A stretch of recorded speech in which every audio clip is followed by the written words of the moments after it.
Deuxième séance sur notre formation au langage C. Il est temps maintenant pour vous de commencer à coder et nous allons compiler notre premier programme ensemble et je vais vous expliquer bien évidemment par rapport au code que j'aurais mis, comment ça agence un petit peu au niveau, on va dire la syntaxe du langage.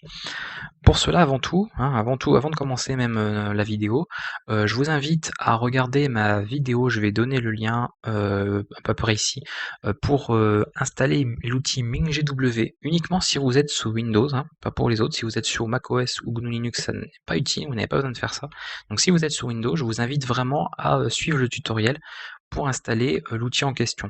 C'est un outil qui va vous permettre d'installer tout ce qu'il faut pour pouvoir compiler votre programme, donc former le code binaire, ce que je vous avais dit, l'exécutable, et éventuellement déboguer. On l'installera parce que ça pourra éventuellement nous servir plus tard, mais voilà, vous pourrez passer par ça et installer tout ce qu'il faut pour pouvoir commencer cette formation comme il se doit.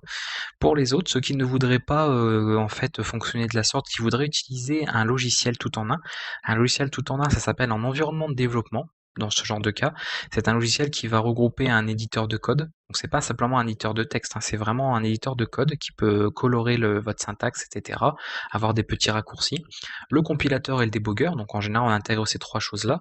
Vous pouvez avoir tout ça sous forme de logiciel, un logiciel tout en un, donc un environnement de développement. Et je vous propose dans la description de la vidéo en fait un lien, donc quelques liens pour vers des PDF que j'ai écrits pour vous proposer de vous expliquer comment installer ces quelques logiciels que je vous propose. Donc ça c'est une possibilité aussi, donc deux choix.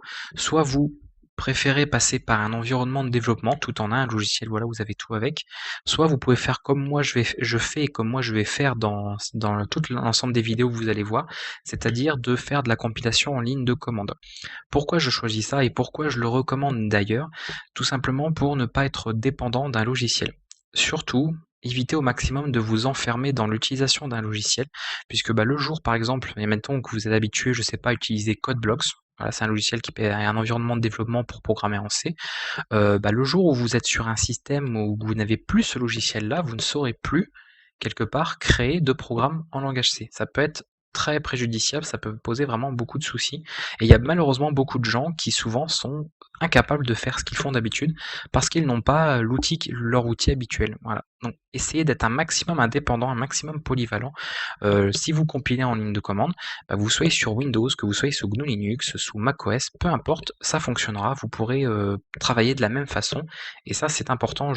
À mon humble avis. Après, c'est encore une fois qu'un avis subjectif, c'est mon avis personnel. Si vous avez besoin d'avoir un environnement de développement parce que c'est plus simple pour vous, faites-le, il n'y a pas de problème. C'est vraiment, chacun fait comme il veut. Tant que vous, ça fonctionne de votre côté et que vous arrivez à progresser, c'est le principal. Voilà. On va commencer, écoutez, avec la création de notre premier programme. Là, je suis sur Windows, hein, comme vous voyez, je suis sur un environnement Windows par rapport à ce que je vais vous montrer. Petit point important sur Windows, passez dans le panneau de configuration. Alors, ça dépend si vous êtes sur Windows 10, vous aurez quelque chose d'un peu plus différent, hein, logique, mais passez dans les options des dossiers en tout cas, au niveau de l'affichage, et vérifiez surtout que votre ligne masquée les extensions des fichiers dont le type est connu est bien désactivée, donc décochée. Pourquoi? Puisqu'elle va vous permettre d'afficher l'extension de l'ensemble des fichiers de votre système. Si c'est des images, des vidéos, vous verrez l'extension, donc le format en fait, de ces différents fichiers.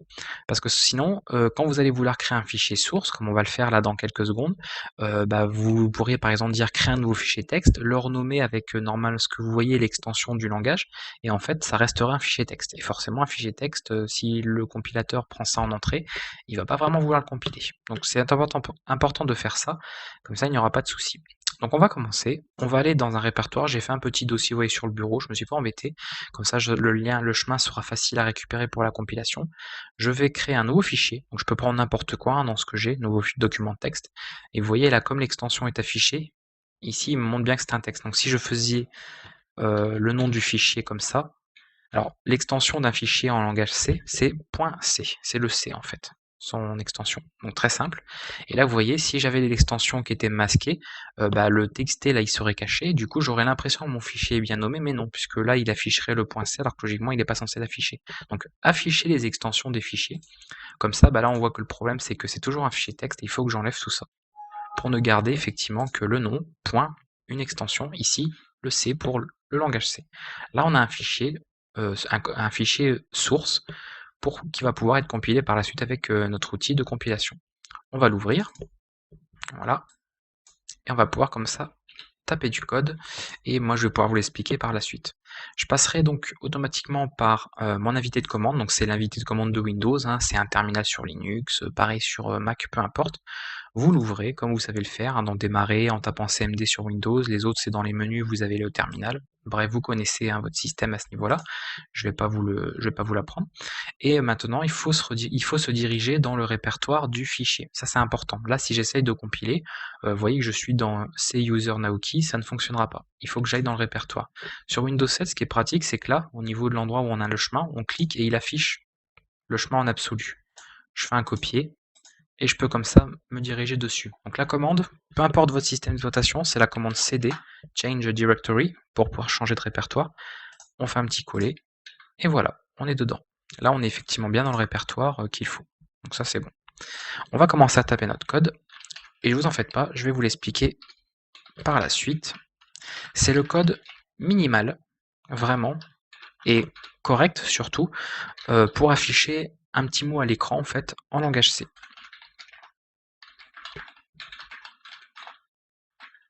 Voilà, on va faire un petit bonjour. Le fameux Hello World, hein, pour ceux qui connaissent, mais en version française. Et voilà. Ça, c'est le code minimum qu'on peut avoir en langage C pour afficher quelque chose à l'écran avec diverses choses que je vais vous détailler par la suite. Nous allons maintenant compiler ce programme avant de passer aux explications. La commande, elle est la même pour tous, parce que comme je vous avais dit, hein, l'outil en lui-même, il est exactement pareil que vous soyez sur Windows, sur Linux, sur macOS, peu importe du tout, ça va rien changer et vous allez pouvoir compiler. Vous allez utiliser l'outil GCC, donc je vais appeler GCC. Je vais ensuite lui indiquer la source, comme ça moi je suis sûr de ne pas l'oublier. La source, moi c'est un fichier main.c. Je vais ensuite utiliser une option, un argument, "-o", pour lui dire que je veux obtenir directement un exécutable. Alors il y a plusieurs commandes disponibles, plusieurs options pour GCC, notamment avec "-c", on a "-e", on a plein d'options.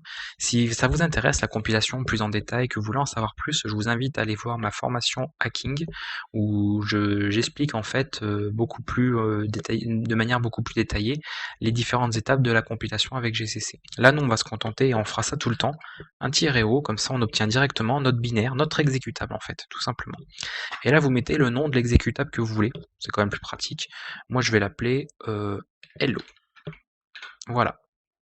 Là si je vais dans mon répertoire, il m'a créé un exécutable, vous voyez, hello.exe, puisqu'on est sur Windows, hein, ça n'aurait pas d'extension si c'était sur Linux ou macOS. Mais voilà, nous avons un exécutable. Nous allons pouvoir l'exécuter. On ne va pas double-cliquer dessus, ici, vous verrez pourquoi, sinon il va m'ouvrir un terminal qui va se refermer directement, puisque je n'ai rien mis qui permette par exemple de mettre en pause ce terminal. Là il est déjà ouvert, donc il ne va pas se fermer. Quand en revanche il n'y en a pas, si j'essaye, vous voyez, je double-clique dessus, il affiche effectivement bonjour tout le monde, mais ça se referme ultra rapidement. Vous devez le voir d'ailleurs si je reclique plusieurs fois. Donc c'est forcément pas, voilà, pas comme ça qu'on va procéder pour commencer, puisqu'on va pas s'amuser à mettre en pause le programme pour que vous puissiez le voir. On va l'exécuter tout simplement. Alors sur Linux, sur GNU Linux, sur macOS, vous feriez ./hello et ça va l'exécuter. Sur Windows, on fait hello ou alors on écrit carrément hello.exe, n'importe. Et là, il affiche effectivement le message. Vous venez de compiler votre premier programme avec le langage C et d'afficher d'afficher un petit message. Voilà, c'est aussi simple que ça. C'est rien de plus. Maintenant, bon, parce que le but c'est pas simplement j'ai tapé tout et puis je voulais compiler sous les yeux. C'était pas le but de faire ça et puis de dire ça y est, vous savez faire. C'est maintenant d'expliquer un petit peu tout ça. Vous avez donc le code minimum et je vais vous le détailler rapidement. Cette première ligne, qui est identifiée avec un dièse, un caractère dièse, permet de faire une inclusion. Je pense que c'est clair, même si vous n'êtes pas très fort en anglais, include, je pense qu'il n'y a pas de problème. Et on a stdio et on a une extension .h. Les .h, ça permet d'identifier ce qu'on appelle un fichier d'entête. Il faut savoir que le langage C, il a une bibliothèque standard. C'est un ensemble en fait de fonctions, et je vais en parler après, toutes faites, qui permettent de faire plusieurs choses, qui sont intégrées donc dans cette fameuse bibliothèque, et ces bibliothèques sont triées, elles sont organisées d'une certaine manière dans des fichiers d'entête. Pour savoir par exemple que tel fichier d'entête permet de retrouver les fonctions propres à telle ou telle chose, etc. Là, IO, ça correspond à input-output, c'est-à-dire tout ce qui est lié à l'entrée, aux entrées-sorties. Donc notamment ici, la fonction printf qui va permettre d'afficher quelque chose à l'écran. Printf, c'est une fonction qui est inclue dans la bibliothèque standard et que l'on peut utiliser parce qu'on a inclus ici le fichier d'entête stdio. Voilà. Donc on le met entre chevrons, hein, ces petits chapeaux ici, hein, ça s'appelle des chevrons. On le met directement entre, comme ça on peut l'inclure. Elle est obligatoire. Dans chaque programme en C, le minimum que vous puissiez inclure pour faire quelque chose, c'est ça. C'est le fichier en tête stdio. Ensuite, on arrive ici, vous voyez, un espèce de bloc avec des accolades. D'ailleurs, il y a même une petite tabulation qui a été faite, parce que c'est ça, il y a une certaine lisibilité, une certaine indentation à respecter dans la programmation. Et là, on a ce qu'on appelle une fonction. Une fonction, en C, s'identifie avec justement ces fameuses accolades. Elle possède évidemment ici une espèce d'entête, on peut dire, qui va permettre de comprendre, d'avoir toutes les informations sur cette fonction. Elle a son nom. En plus, si vous voyez que là, mon éditeur de code, comme il colore la syntaxe, ça permet de bien identifier chaque chose. C'est pour ça que c'est utile d'utiliser un éditeur de code à coloration syntaxique. Entre parenthèses, elle a des paramètres, donc des valeurs qu'elle va pouvoir prendre en paramètres, des informations. Moi, comme elle n'en a pas, je mets un mot-clé void qu'on aura l'occasion d'utiliser plus tard et je vous l'expliquerai plus en détail. Et on a ici un mot int pour integer qui veut dire entier, qui signifie en fait le retour, c'est-à-dire qu'est-ce que la fonction va renvoyer. Alors c'est pas un cours sur les fonctions, pas encore, on le verra plus tard, mais sachez qu'une fonction, quand on veut être rigoureux par rapport aux normes et par rapport aux standards du langage C, une fonction en langage C, elle ne doit faire qu'une seule chose et elle doit toujours retourner quelque chose à la fin. Et là, vous voyez, si je regarde dans mes instructions, puisque ici nous avons deux instructions, je vous en avais parlé dans la séance précédente, qu'il y avait un système d'instruction du fait que c'est un langage impératif, de programmation impérative.